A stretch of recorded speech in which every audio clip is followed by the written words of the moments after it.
Hello, Eastern Michigan family and friends. Thank you for joining us for our lunchtime live Black History 365.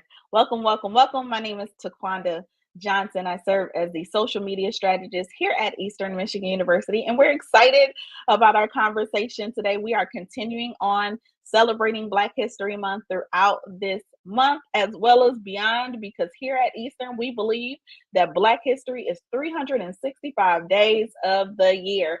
So if this is your first time chiming in to our live series, we want to encourage you to hit that share button, whether you're on Facebook, share with your network, whether you're on Twitter, make sure you're going ahead and hit the retweet, as well as if you are on YouTube watching, go on ahead and hit the share button, but most importantly, hit subscribe so that you can stay locked and loaded, as I say, on all things concerning Eastern Michigan University on YouTube. We love our subscribers and our followers on all of our outlets, and we want to make sure that you are connected. So today's 365 interview, I have the opportunity of bringing on Professor Victor Okafor. He is the head of the Department of Africology and African American Studies here at Eastern Michigan University. So before I bring him on, everyone knows if you are a returner, we like to do our little disclaimer. Again, today's conversation is about Black history, 365 days of the year, and how we are celebrating it and how we are creating legacy, which means that if you have a question that is not pertaining to today's topic, we're going to ask for you to inbox us or email us at social_media@emich.edu, and we would love to answer your questions there. But again, today's conversation, if you have questions or if you have comments about today's conversation, we want to encourage you to hit up the comment box. Let us know where you are watching from, as well as your questions and your comments. We want to interact with you today. So without further ado, I'm going to tell you a little bit about Professor Okafor. He, again, is the head of Department of Africology and African American Studies here at Eastern. He is the author of 5 books. That's right, 5 books, and has contributed chapters to several anthologies, as well as published a variety of scholarly articles in many journals, as the Western Journal of Black Studies, the Journal of Black Studies, African Update, and the Griot. I think I'm saying that right, but he'll tell us a little bit about that too. Professor Okafor's writings has appeared in national magazines and newspapers, and he has presented papers at dozens of professional conferences, conventions, and meetings for student groups, as well as other orgs. He is a certified quality matters peer reviewer of online course designs. He has 3 certifications in the area of online course designing and instruction, application of quality matters principles and rubrics to online course designs, and quality matters peer reviewer of online course designs. Professor Okafor also has designed and taught online classes, y'all, since 2099. I'm sorry, 1999. So we're going to learn a little bit about that too. So again, his expertise teaching on and offline is Black studies, as well as methods and methodologies in Black studies, Black politics and public policy, African culturalization, as well as multiculturalization, and the list goes on and on and on. So without further ado, I am going to introduce to some and welcome to all Professor Victor Okafor. Thank you very much. Hey, how are you? I'm doing well. I hope you're doing well too. Yes, I am most definitely doing well. So thank you again for joining us during this conversation, this timely conversation about Black history during Black History Month. And who better to bring it on than you? You're welcome. Thank you for joining us. Yeah. So I know I might have messed up a couple of things in your bio. So I want you to share with our audience today a little bit about yourself, and if they've never had the pleasure of taking a class with you or having a conversation with you. I know that I've had many conversations with you, and you're, amazing, but I want everybody else to know how great and amazing you are too. So if you could tell us a little bit about yourself and your expertise. Well, you flatter me. Well, as you said, I am the head of the Department of Africology and African American Studies here at EMU.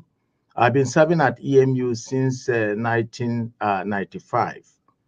I joined EMU from North Carolina State University, where I also was serving as an assistant professor of African American Studies.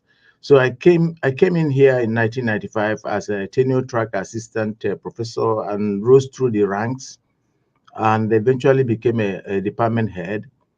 I hold a bachelor's degree in journalism with a business minor, which I obtained from Indiana University in Bloomington. Mhm. I also possess a Master of Arts in Public Affairs, which I also obtained from Indiana University in 1988.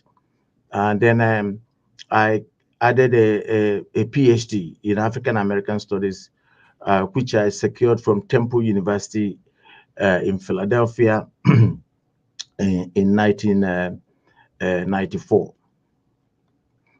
So that's Ooh, that's a that. whole lot of schooling. But that Well, is so awesome. that's my background in a nutshell. Mhm. So talk to us a little bit about your passion for, especially being the director of the Department of Africology and African American Studies. I know that when I was a student at Eastern, it was just the Department of African American Studies, and then they added on the Africology. So let's talk a little bit about your passion for that and what led you to where you are today. Well, I in with effect from winter 2013, we changed the name of our department from the Department of African American Studies to Department of Africology and African American Studies. We also restructured our majors and our major and our minor. Hmm. Why did we do that? We did that after uh, a long period of deliberation, which uh, convinced us that we needed to change our name in a manner that would let the external world to fully understand who we are and what we do. Uh, Hmm. and the term Africology is really an umbrella concept. Africology stands for a structured and a critical exploration, uh, analysis, and synthesis of the historical evolution uh, Okay. and contemporary nature of the global African experience. Uh, Awesome. so we so that becomes the umbrella. So under that Africological umbrella, we can design and offer, say, a major in African American Studies, a major in African Studies, or a major in Caribbean African Studies, or a Hmm. major in European African Studies, as the case may be. And we are not the only institution that has so renamed itself. Uh, Okay. Notably, after we renamed ourselves, Temple University, which is Hmm. the pioneer university in the area of doctoral studies in African American studies, uh, Hmm. also followed suit and changed its name from the Department of African American Studies to the Department of Africology and African American Studies.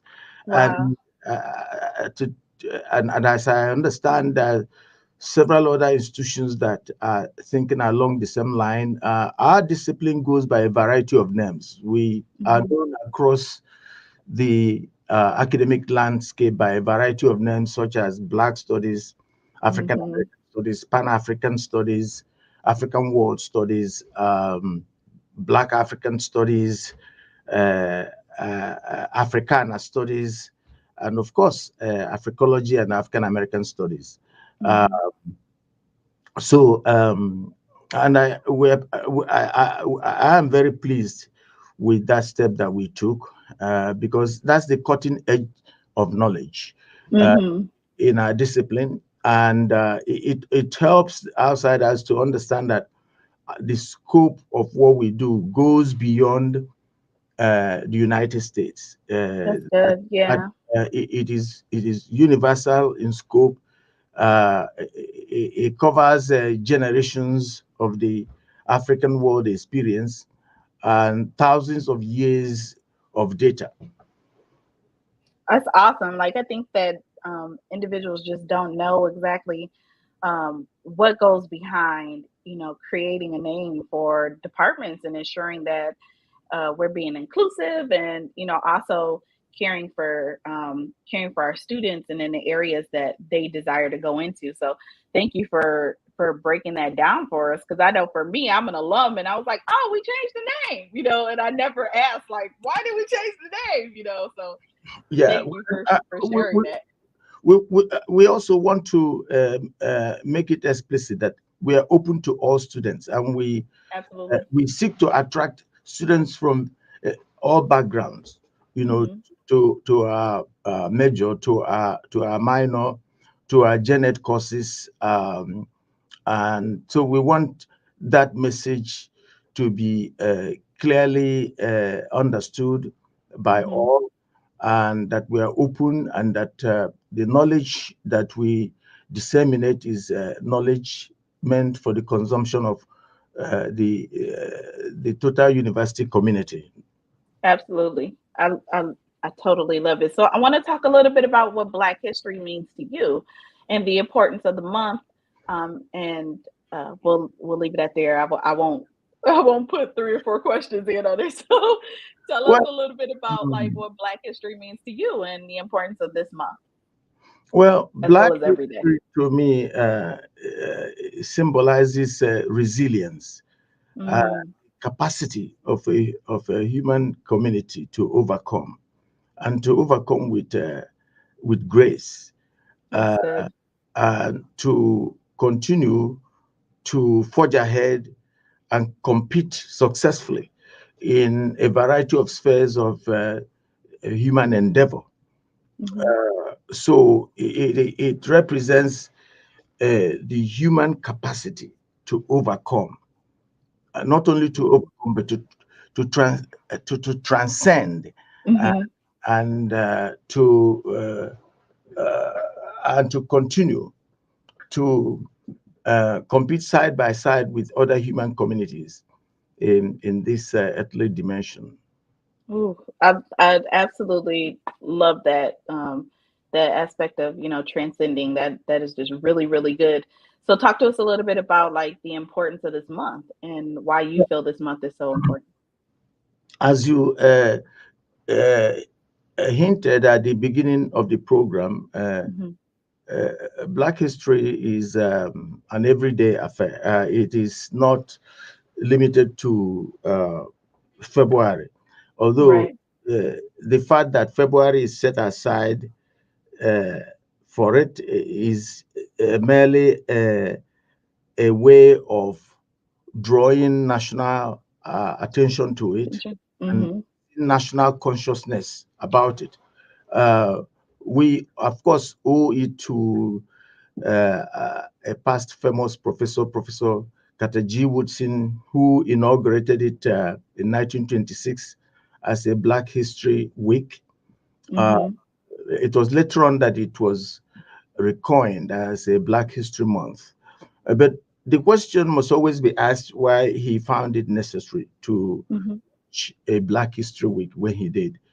He did so because after graduating from Harvard with a PhD, he was of a conviction that the academy, that there was a lack of recognition within the academy of Mm-hmm. the existence of Black history, of and the contributions that uh, African descendants, Africans have made to human progress, to human history, So he launched it as a way of creating awareness and creating that consciousness. And of course, eventually became a Black History Month, and the nation has embraced it as such, and that is good for everybody. Yeah, that is awesome. I So even going into as far as like the month, and also like transiting from like the week to the month, who has been an inspiration to you within Black history, especially in the position that you are, as far as very educated, and a professor of many many years, and an author. So who has been your inspiration? Well, from a historical standpoint, I very much admire Martin Luther King Jr. Hmm.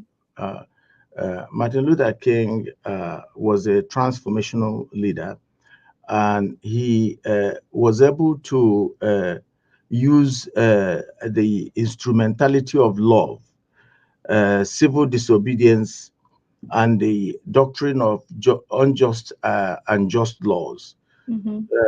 to bring about a mega change in the socio-political structure of this nation.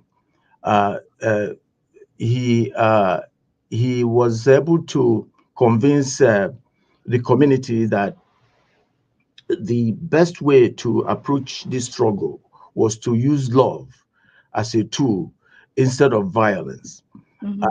uh, and and that love was a way of counteracting hate and hatred, uh, Hmm. instead of using hatred to counteract hatred. And in doing so, he also practiced and advocated civil disobedience.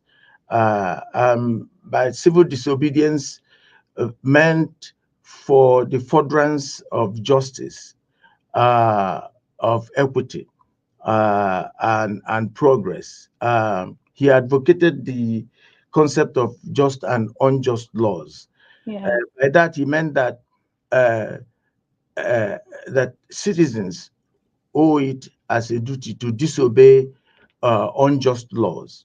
By Hmm. unjust laws, he meant laws that were passed without the consent, uh, without the participation, without the input of all of those who were expected to comply with the law.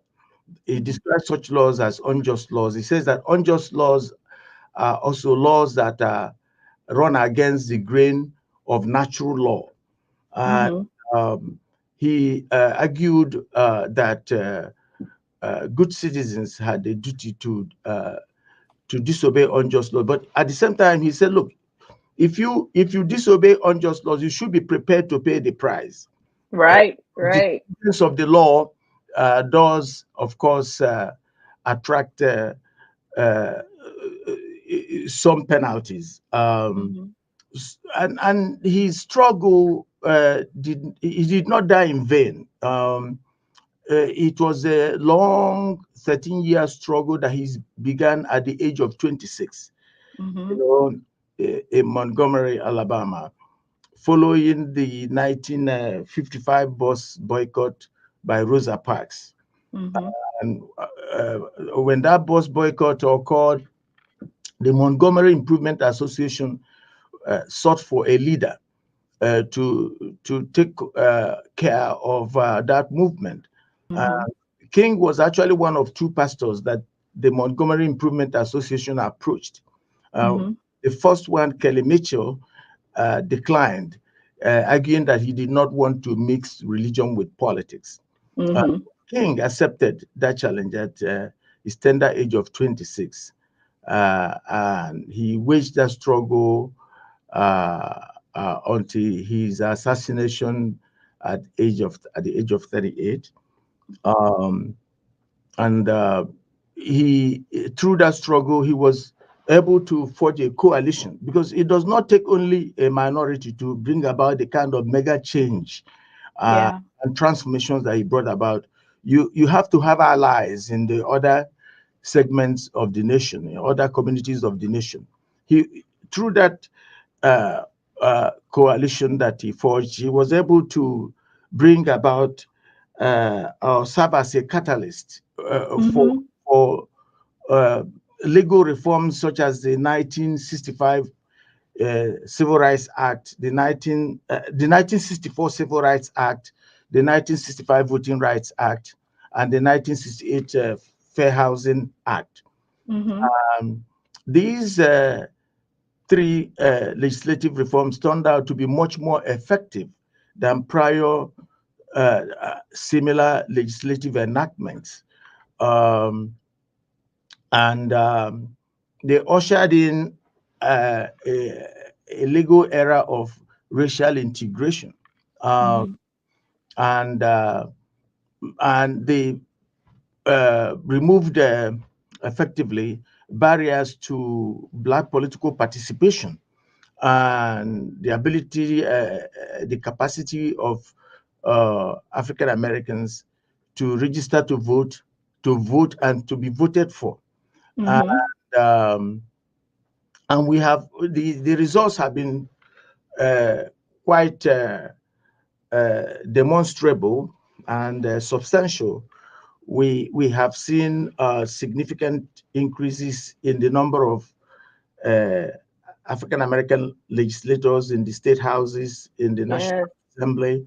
Um, as you know, it was in the wake of this new era that the nation witnessed the advent of the first Black president who Mm-hmm. won 2 times in the person of Barack Obama. Those are uh, when you consider where we all started, when we consider the fact that this is a community that was subjected to 249 years of enslavement, Mm-hmm. followed by nearly 100 years of legalized discrimination known as Jim Crow. Uh, Right. when you consider that starting point, you are bound to recognize all these achievements, all these political achievements, as substantial, as representing a step forward. Mm-hmm. Which is why I like to describe the United States as a diverse nation of elastic freedom and democracy, because that's Mm-hmm. what you see. Yeah. When you read and write about the nation, you see diversity, you see elasticity in the realm of freedom. That we use the courts, we use the legislative arms of government, we use the executive arms of government to bring about incremental changes for the better. Mm-hmm. But for the present generation to appreciate these changes and to understand that the time period in which we live actually represents a significant improvement over the past, they have to have Mm-hmm. an opportunity to learn about that past and to understand that past. If they don't have an understanding of that past, they are highly unlikely to appreciate the present and to even think of the present moment as a step Mm-hmm. forward. That's good. I absolutely love that. I think that that's just so important, especially knowing the fact, like, Black history is American history. Of And course, we must learn, like you mentioned, like we must learn from those things of the past so that we can move forward in the future. it's not just about history, just one of our subject areas, Mm-hmm. the Black life and culture. We study Black life and culture from using multidimensional tools, Mm-hmm. and in the context of several subject areas like historical subject area, political, economic, religious, Mm-hmm. literary, artistic, philosophical, you know. So, what Africology and African American studies as a discipline is encased within the humanities and social sciences. Mm-hmm. We do not exist outside of those. We are a component part of the humanities and social sciences. And some of us, by our training, lean towards the humanities, some lean towards the social sciences. Um, and and our majors, Mm-hmm. our graduates are hired and employed and thrive in various sectors of the economy, both the public and private sectors. Mm-hmm. Some use it as a basis uh, Yeah. for new careers such as law school and what have you. Uh, Mm-hmm. but uh, it is heartwarming to report that we don't have a situation whereby our graduates come back to us and say, "Oh, we can find jobs." No, Right. in fact, the questionnaire surveys that we have conducted over the years of our alumni uh, Mm-hmm. bring back reports that pleasantly surprise us about the diverse nature of careers in which they're engaged. Uh, Mm-hmm.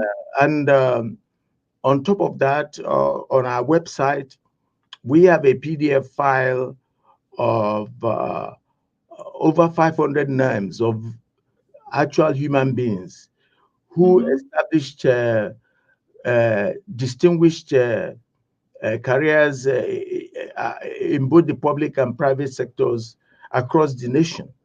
Uh, Right. and it's there for all to see.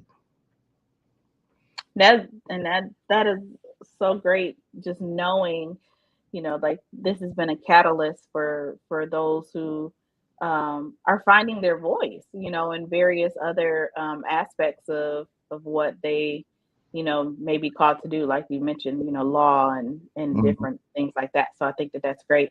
I want to But I want to add this as well, that go for it. we Uh-huh. see ourselves as a discipline that stands out in terms of uh, the our goal of equipping our students with the knowledge and consciousness of human equality. Mm-hmm.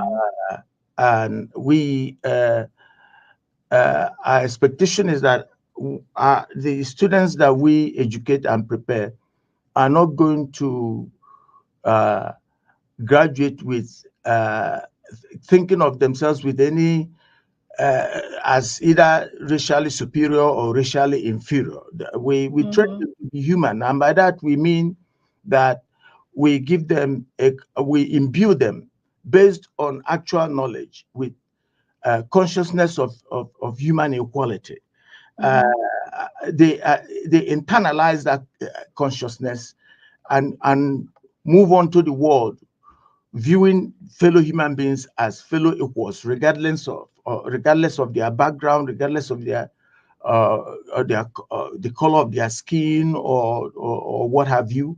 And we pride ourselves on equipping students with an intellectual grounding in Mm-hmm. the doctrine of political activism for social change Mm-hmm. designed for for the furtherance of justice, for equity, for peace and social tranquility. Oh, I love it. So tell us a little bit about as we wrap up our conversation today, like share with us a little bit about your book. I know that you wrote a newer book, so I want to have an opportunity to talk a little bit about that. So Yeah, by all means, please share. yeah. This past December 2021, my publisher released the sixth edition of Wow. my principal work towards an understanding of Africology. This new edition consists of 20 chapters, and it also has a digital option. Uh, Okay. and so it's designed to serve as a pedagogical and research tool Mm-hmm. by which the reader can explore and understand the origins, scope, uh, purpose of Black studies, um, and it is designed not only for students but also for the working class and for administrators. And one of the outstanding reviews of the book uh, says that the book is ranks high uh, Hmm.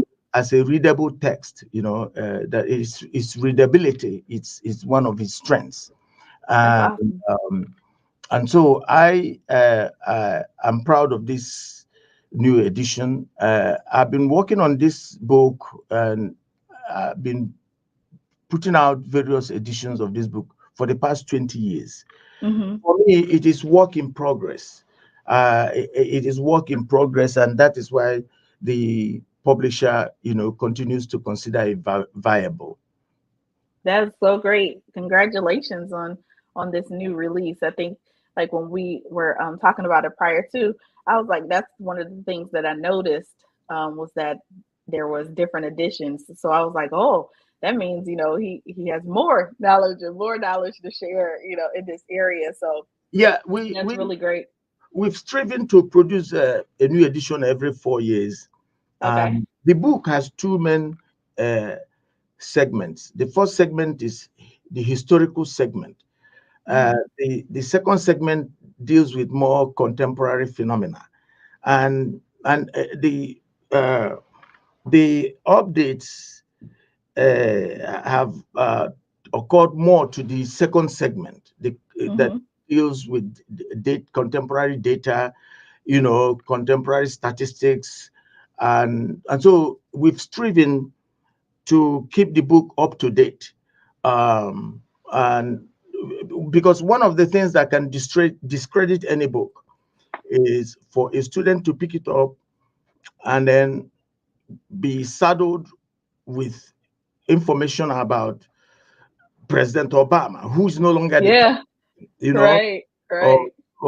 or information that would be giving the student erroneous data on unemployment, on uh, income issues, on political representation and what have you, and so we've striven to make this to keep this book current, and it takes a lot of hard work, daily work, to achieve that objective.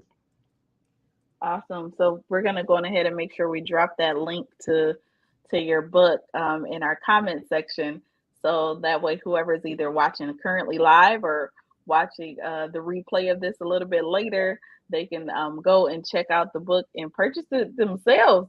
For whether it might be for um, their own library or their own personal studies.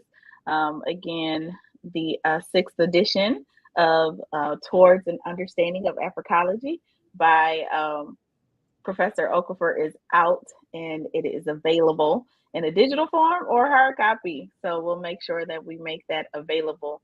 Uh, so as we end this out, is there any last words or thoughts you would like to share as far as we continue this celebration 365 days of the year concerning Black history? Yeah, what I would like to close out with is an appeal to all of our students to take steps to take advantage of the opportunities that we have put together for Mm-hmm. for them to enable them to diversify their educational background. We do have a major in Africology and African American Studies, and it takes only 33 credit hours. We have a minor, it takes 31 credit hours. And we do encourage students to double major. So if a Mm-hmm. student already has a major, that student can add us as a second major. Even our degree structure even allows students uh, to pick up double minors if they have only if they have a single major. So we Mm-hmm. have a major, we have a minor, we have a 12 credit certificate in African Studies, which a student can pick up as a complement to his or her degree program. Uh, at the graduate level, we do offer a master's degree, 33 credit hours in Africology Mm-hmm. and African American Studies. And one of the things that are unique about this master's degree program is that we require our students to complete 9 credit hours of graduate study Nice. outside of our department, outside of our discipline. So of the 33 credits required for this master's degree, students must complete 9 credits. So Mm-hmm. it gives students an opportunity to be able to uh, sort of be in a position to be able to say to an employer that I can do more than one thing. Uh, Right. and it's also an opportunity for the student to build upon his or her undergraduate major. Say, for instance, a student who is a major in journalism, I'm just using that as an example, and Mm-hmm. gets into a master's degree, could choose to do the 9 credit hours of graduate work that we require in journalism, So while, of course, doing the rest of the coursework in Africology and African American Studies. Mm-hmm. So in addition, we also have a 15 credit uh, graduate certificate in Africology and African American Studies. That certificate is designed mainly for working class individuals. And Right. we do offer our graduate courses are available wholly online or Mm-hmm. or are held in the evenings in order to make them convenient for for these working class students. Mm-hmm. And in addition to all of that, we offer a set of general education courses in the areas of U.S. diversity, global Mm-hmm. awareness, and knowledge of the disciplines. So these are a variety of avenues by which our students can utilize what we have provided uh, Right. in order to diversify their educational experience at Eastern Michigan University. We love it. Awesome. Thank you so much for sharing about the program as well as your book and how and the importance of Black history and celebrating Black history 365 days of the year. It was a pleasure having this conversation with you today, Professor Okafor.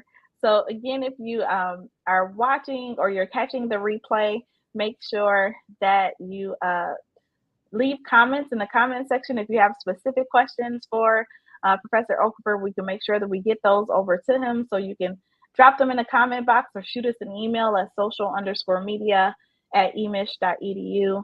Also, as we end out Black History Month, the website is still up. So if you want to review any of our previous lives, you can go to YouTube, our YouTube channel, and all of our lives are there, as well as on our Facebook page. So make sure that you stay connected and continue to celebrate Black History 365 days of the year. This is Taquanda with Professor Okafor, and we are saying have a great day. Bye, Thank, everyone. thank you for